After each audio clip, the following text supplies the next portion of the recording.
I'll be honest, I didn't even really consider this as a real possibility. I just considered nerfing regrowth itself. I never considered that Creative Assembly would actually just straight up remove it, at least in multiplayer, from Kyros' kit and replace it with Barona's Time Warp, which is actually pretty awesome, to be honest. I mean, Tzeentch already has Barrier, which gives them sort of an innate passive ability to heal essentially an infinite amount of HP. In practice, it doesn't really work that way, but it's very strong. And having healing on top of it really just broke, in many ways, the mechanics of the faction. So I really, applaud CA. They did a lot of nice things in the hotfix in terms of fixing like bugs and other various issues, but this was a big one for sure.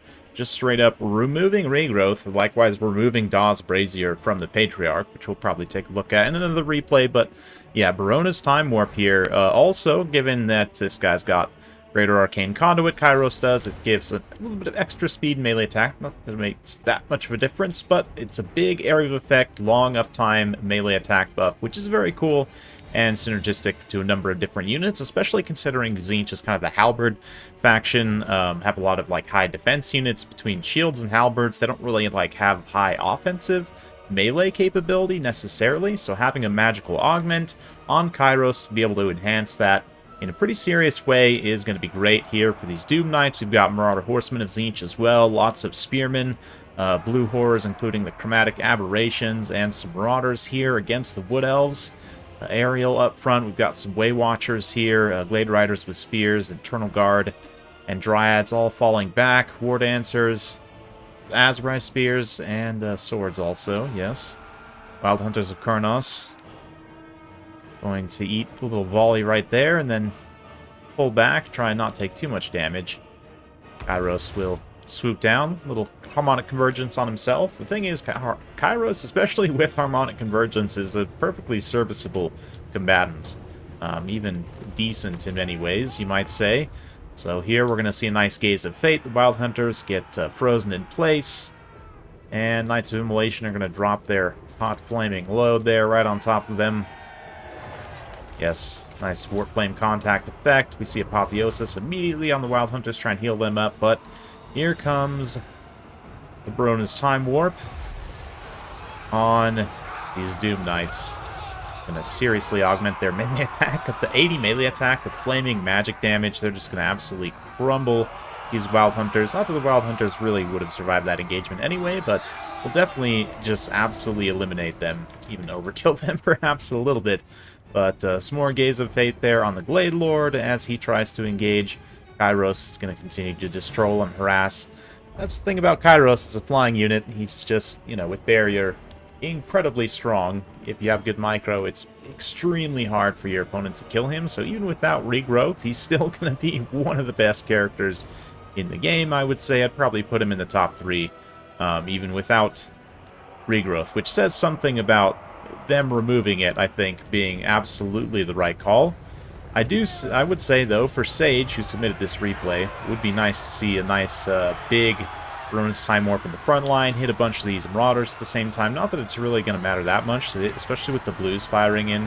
Should be able to beat down on these Dryads and Eternal Guards, no problem. But again, speeding that passing a little bit.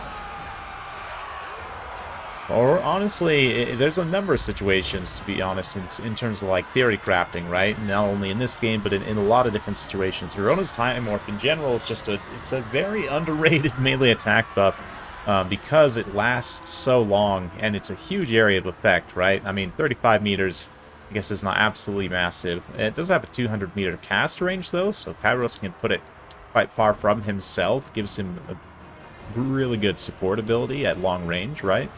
And yeah, let's see.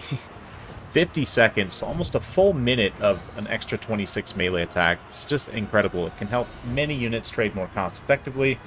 And, it just synergizes again with all the, like, halberd, or if you think about, like, the sword and shield, either knights, Doom Knights, other various units, really helps them to be able to hit more consistently, take advantage of that weapon strength against targets, especially like infantry, who they otherwise might not do great against. But see the Spears and the Doom Knights moving in here on the Way Watchers.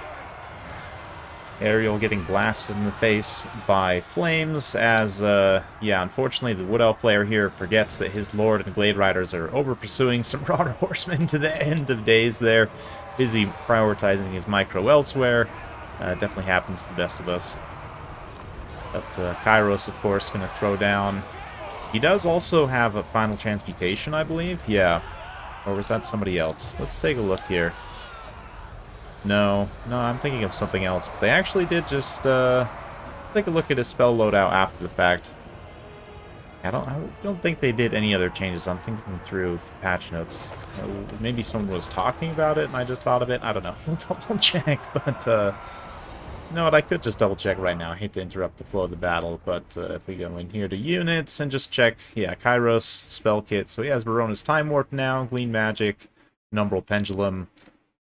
Blue Fire, of course, going to be very good still, and that Harmonic Convergence, so sorry to interrupt, but just wanted to be sure for myself I wasn't giving you guys any wrong information. Have to wait till the end of the video. You see another Harmonic, Barona's Time Warp go down there, and it does stay stationary if you stay on the ground, which is a little bit tough. Your units are going to move out of the area of effect and lose the benefit of it, but I believe you can cast it on a unit and it will follow them, perhaps. I guess we could test that out, but Ariel going to make her final stand here. A handful of Eternal Guard blasting apart these demons. I haven't actually seen much of Ariel in Game 3. You would think, you know, given that the Forest Bay Spirits in many ways mirror the demons, they might, you might see them more often, but really, from what I've found, is like Durthu, you know, Orion, Ariel tend not to be wildly cost-effective. Like, generally, the Glade Lords are just so good for what they give you, and the hero-level casters as well. I mean, Ariel is quite good in that she has quite competitive spell kit, but at the same time, I say it's quite competitive, but it's not, like, incredible. Soul Stealer's pretty good. If you're staying consistent on just casting it, the damage and the healing on it aren't incredible, and Ariel could have healed herself up a decent amount, but like, then what's that going to do for the rest of this army?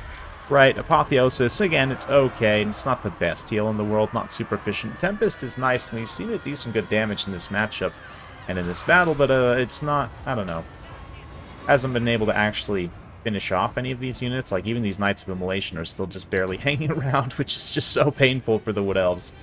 But yeah, it's to be expected. Definitely a tough matchup for the Wood Elves. Not that people couldn't crack it, but Tzeentch just has a lot of benefit here from the barrier, lots of magic and fire damage. Pretty much all their units actually deal magic damage, so Wood Elves' physical resistance counts for very little here, which a number of their units do rely on. War Dancers to, you know, Stag Knights, Wild Riders, pretty much all their upper tier units have some form of physical resistance. All the Forest Spirits, Ariel, Orion, trees, all of it matters little, and in fact the trees suffer quite badly due to the fire of Tzeentch. So it is definitely a tough matchup for Wood Elves. Interesting to see the Barona's Time Warp for Kyros. I mean, I think you'll still see plenty of Kyros, and whether or not you see him with Barona's Time Warp, I think kind of depends on the build construction.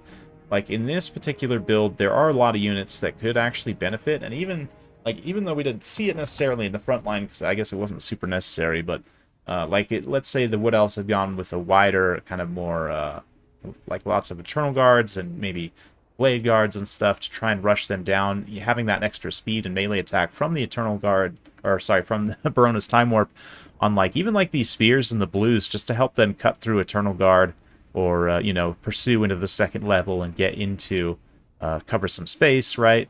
Get into those Blade Guards and other units. Just generally an awesome spell, very underrated, like I said. The Doom Knights definitely benefited from it very nicely in this battle, although also benefited just from a general good use of their abilities. The Chromatic Aberrations also, I mean, blues are just so good in this matchup, even though one of them gets completely destroyed and doesn't pay for itself at all. I'm not really sure. The Way Watchers, I think, got a little bit mismicroed there for the Wood Elf player, which definitely could have changed the outcome of things if they could have been pulled back and maybe a little bit better protected. But I do feel like in this Wood Elf build, and this is, again, going back to kind of Ariel and the other cool Forest Spirit characters being very expensive against a build like this, against Tzeentch, and just in general, I think for the Wood Elves, a lot of the time, you're better off going wide rather than tall, trying to get as many units on the table as you can, so to speak. But it's definitely interesting for sure. We can take a look at just real quick changes. Yeah, I think it was just someone was suggesting that Kyros get final transmutation. Maybe that was Aerocrastic. But anyway, so yeah, Patriarch, after all this time, after much gnashing of teeth and complaining, finally has the Dot Brazier removed, which is just great. And to be honest, I think probably they could afford to add it to Costalstein. Costaltine. Just to give him something a little bit extra to help stand out. You've got a lot of competition for Lords right now, with Katarine having her resurgence. Sankia is still sometimes hanging around. There is one spell here, I think, was it Vengeance of Spirits for Lore of Hags, that is quite good. But, yeah, I mean, even Boris, situationally right now, certain matchups can be quite good, especially when paired with the Golden Knight. So just having that passive healing be eliminated means you actually are forced to take these two abilities with the Patriarch, and he has a little bit more of a limited amount of healing he can't put out. Oh, this is a no-caster setup. What am I doing? Guys, this is why sometimes you see battles with no casters, because people like me come along and are like, oh yeah, this is a good idea. No, you could actually take limited healing with Lore of Hags. So you could come in here and cut the Patriarch out, take Lore of the Hag, right? I haven't really covered Lore of Hags too much. It is interesting. I'll probably talk more about it soon. It's just, it's taken people kind of a while to get to know it, I think, because there's so many spell effects in it. But yeah, this Witch Brew, the healing on it is okay. It's not incredible, and it's maybe not something to be totally relied on, but I would argue that Nariska's like immune to flanking, and Silence Aura is going to be much better than the healing from the Patriarch. I don't know. I'd have to kind of test that out and see. But yeah, at the very least, you could get the Witch Brew here. You could also bring in the Vengeance of Spirits for some nice AoE damage, or this might be banned. I don't know. I have to double check with the rules, peeps. I am a little bit out of the loop on these things sometimes, but I don't think it is. I don't know. And maybe there's been discussion about it. You guys will have to let me know down in the comments below if you're in the loop on that. But anyway, that's it for today. Hopefully you guys enjoyed. If you like this sort of content, be sure to like, subscribe, hit that bell notification. Every time I upload a new video, you'll be notified. Thanks again. We'll see you next time.